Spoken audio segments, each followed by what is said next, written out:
Seguimos aquí en vivo en Desayunos Informales. Hoy es martes, eso significa que tenemos desayuno tecno hoy en el living, así una charla compartida. ¿Cómo andás, Gus? Bienvenido. Me encanta, lo ampliamos un poquito. Sí, claramente, mucho más lindo que aportamos todos. ¿Cómo pasaste el cumple? Bien. Bien, por suerte. ¿Son gemelos con jocas de cumpleaños? Sí. Cumplimos el Tenemos mismo día. el honor de 27 de noviembre. Y la edad más o menos la misma también. Más o menos la No, misma. no. La ¿Sabés que experiencia, vos, todo. cómo sabés, Lu, es experta en los signos? Sí, claro. Vos Nada que ver. ¿Ustedes se dan cuenta?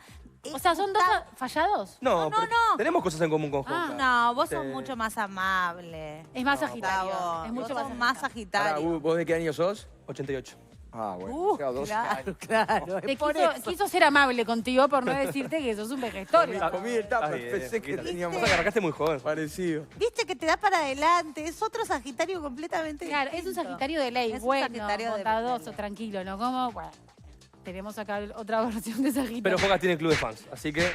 Ah, y vos no. Bueno, está. Es verdad. Las cosas como son. Qué feo Así- que digas así es. eso de mí. Pero bueno. Bueno, Gus, tenemos que hablar del chat GPT que está, hablando de cumpleaños, está cumpliendo años el chat GPT. Sí, 2 años. Y lo traje un poco porque es un tema que no hemos parado de hablar de esto. No hemos parado de hablar de la IA, de todo lo que ha traído. Y el lanzamiento de esta aplicación que es un, digamos, actor concreto dentro de todo este mercado gigante, marcó sin duda un antes y un después. Y está bueno también, por un lado, vamos a dar un poco de contexto sobre no solamente ChatGPT, sino todo lo que trajo ChatGPT consigo. Y también vamos a tratar de comentar algunas cosas que aún hoy, 2 años después, mucha gente sigue manejando como ciertos mitos o ciertas creencias que no son tan así. Entonces, me parecía que era un buen momento también para marcar un poco de eso. Y hablando del contexto, bueno, contar un poco en qué veníamos a nivel tecnológico, ¿no? Porque habíamos pasado la pandemia, habíamos pasado el boom de lo que son las videoconferencias, de el trabajo remoto, ¿no? Todo eso que había marcado el Zoom, ¿no? Que marcó sobre todo lo que es el año 2020-2021.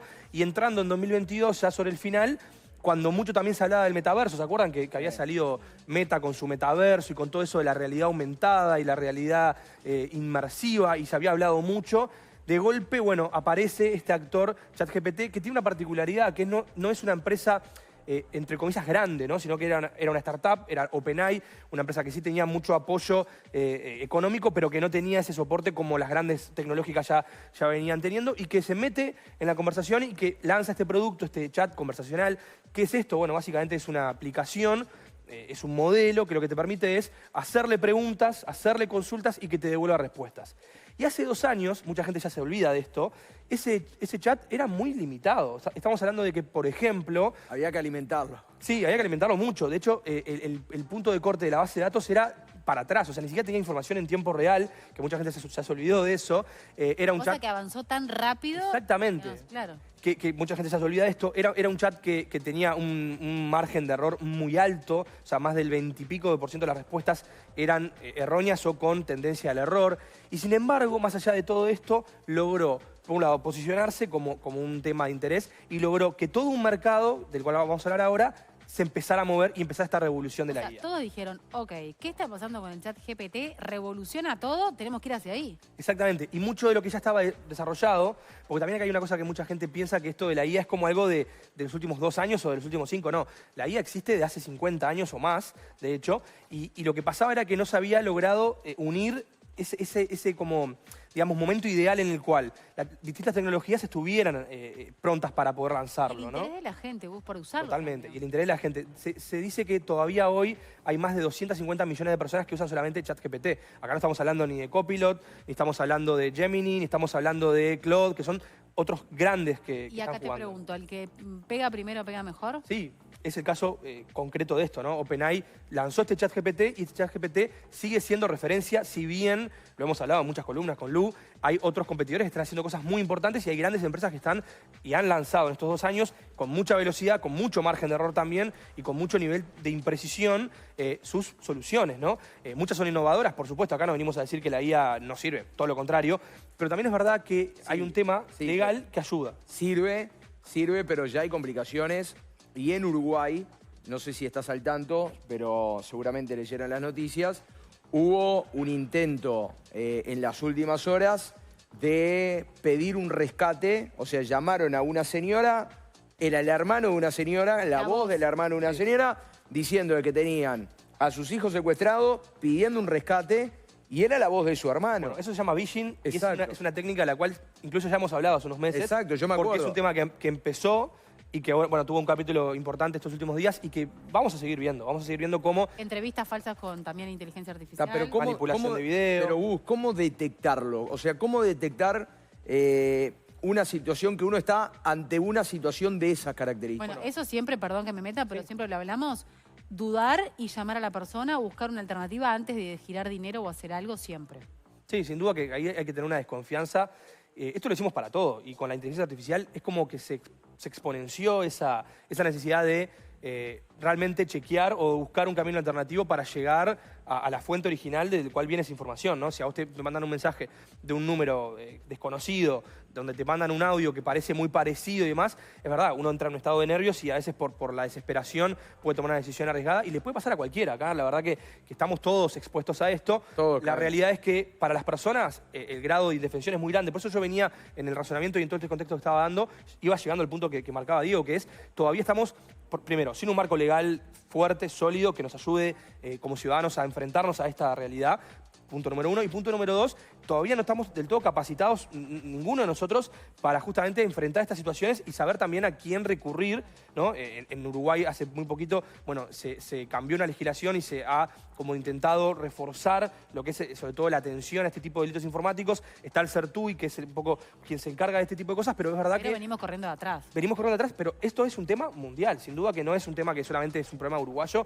Todo lo contrario, pasa a nivel general. Y de hecho, hace unos días veíamos también, corriéndome un milímetro de lo que estamos hablando de la IA, un tema de estafas con QR, y lo vimos que estaba en Argentina, estaba en Chile, estaba en Uruguay. Bueno, es global. O sea, el problema de repente se puede replicar y le puede afectar no solamente a una pequeña comunidad o a una ciudad, sino que puede realmente escalar a un lugar muy difícil de dimensionar. Esto es un poco parte de los riesgos que este tipo de tecnología trae. ¿Por qué? Porque se está desarrollando de forma muy, muy, muy rápida, por eso hablamos de revolución o hablamos de aceleramiento gigante, y por otro lado, en el mismo carril se necesitan soluciones o herramientas para que las personas puedan usarla positivamente o cuando se enfrentan a un uso negativo, saber qué hacer. Y lo que pasa al uso doméstico, ¿no, Lu? En el caso de los artistas, ponele, ¿no? Sí, claro, porque se genera como textos, cosas Claro, y demás. hacer un texto de humor de tal cosa. Sí, pero una no, canción. o sea, lo hemos probado lúdicamente y no llega a entender como ese grado de sarcasmo, de ironía que necesitas tener. Pero sí lo preocupante para mí, que soy madre de niños y adolescentes,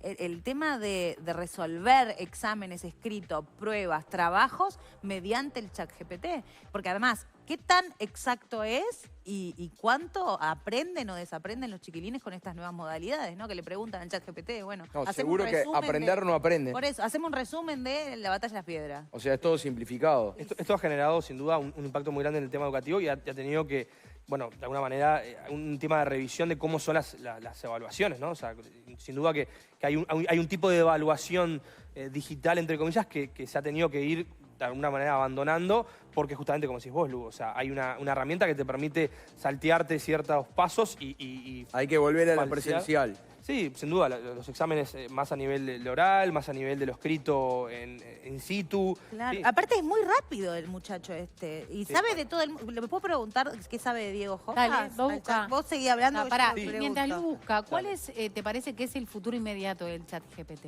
Bueno, Los desafíos que tiene. En general, los chats, este tipo de chats conversacionales tienen el desafío de, primero que nada, seguir mejorando su grado de precisión, vamos a decirlo de esa manera. Todavía estamos en un contexto en el cual los chats conversacionales se equivocan mucho. Se equivocan por varios motivos. Primero, porque no tienen suficiente información. Muchas veces hay un mito que dice, o mucha gente piensa que estos chats se conectan a bases ilimitadas de información o que pueden tener una capacidad de ellos mismos crear cierta información. Y eso no es real. O sea, la realidad es que ellos pueden sintetizar contenido, pueden encontrar contenido y lo pueden procesar de determinada manera con un lenguaje, pero no son capaces de ir hacia lugares donde ese contenido no está. Entonces eso es un punto muy importante. La capacidad todavía no es ilimitada, no tenemos todavía IAs generales, como se llama conceptualmente. Estamos todavía en IAs que se manejan en entornos o circuitos cerrados. ¿tá? Entonces yo decía, hace 2 años, de hecho, ni siquiera se conectaban en tiempo real a Internet. Ahora sí se conectan y sí utilizan grandes bases de datos, pero no son bases de datos ilimitadas. Eso es un punto. Y otro punto tiene que ver con cómo el usuario le da información, y eso se llama el prompt, que básicamente es la pregunta o es la instrucción. Mucha gente dice, no, pero estas IAs van a generar conciencia propia porque se van a poder... No.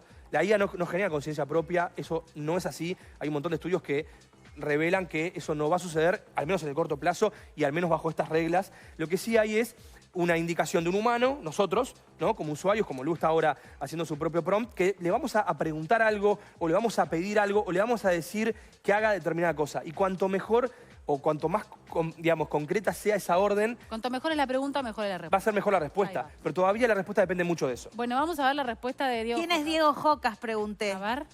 Tenés A ver, pila ¿qué de pasa? suerte. No tengo información acerca de alguien llamado Diego Jocas hasta mi última actualización en 2023. Y me pide que le cuente sobre vos, así que ahora le voy a contar. Te está pidiendo que le alimente. Y ahora vamos a explicar... Ay, no, chicos, no conocen a Diego pero Jocas, vamos a ChatGPT. vamos a explicar que nos esto. devuelvan el dinero. Vamos a aplicar esto. Seguramente Lu está usando una versión de ChatGPT gratuita que tiene un acceso Digo, mucho obvio. más limitado. Obvio. Obviamente estas empresas que han hecho versiones de pago. Las Para versiones de pago sí tienen una actualización mucho mayor, sí se actualizan en tiempo real y seguramente una persona que en su casa tenga el ChatGPT y lo haya pagado pueda acceder a información en tiempo Bueno, real. ¿vos lo de Diego tenés pago? Si no, yo le voy a Yo lo tengo contar. pago, ¿Podés buscarlo y después nos lo contás? buscamos. ¿Nos Sí, lo no, mandás? no lo tengo acá, lo tengo en la compu, pero sí, obvio. Yo voy contándole. Diego Jocas. Bueno, vos decile, Es decile, es Va a muy... insistir con Diego Jocas a ver qué Tiene encuentra. muchas fans. Vos dale que yo Dale. le cuento. Pero bueno, eso es importante porque lo que acabamos de hacer es un ejercicio muy interesante también para desmitificar esa cosa de que estas herramientas gratuitas te van a dar... No, en realidad no, ya ven. Es muy Si querés limitado. que te den, pagá. Vas a tener que pagar y aún pagando vas a encontrar todavía margen de error, todavía imprecisiones. Y hay una cosa que hacen las IAs, que esto también mucha gente me lo ha preguntado, porque hay una cosa que es alucinar, ¿no? Mucha gente ha leído eso. ¿Cómo que alucinan las IAs? Sí, hay una cosa que se llama IA alucinatoria. Esto básicamente quiere decir que la IA empieza como a entender mal lo que está pasando, ¿no? Empieza como a malinterpretar la información y también eso es un riesgo, porque mucha gente se va a quedar con, me dijo tal cosa, bueno, pero ¿cómo sabemos, no? Como decía Diego, ¿cómo tenemos chance de chequear? Bueno, eso es algo que también es un riesgo, lo están perfeccionando, pero puede pasar que mucha gente reciba información que no es correcta. Muy bien, Gracias, Gus. muchas gracias. Por Y favor. estamos esperando que me mandes. Si antes Vamos que a ver termine el qué programa lo información tenés. tiene. Vamos a ver. Queremos a ver qué nos dice. Dale. Gracias, nos vemos la próxima. Yo tengo que decirles que cocinar con el robot de cocina de Enyuta es realmente muy fácil porque hace absolutamente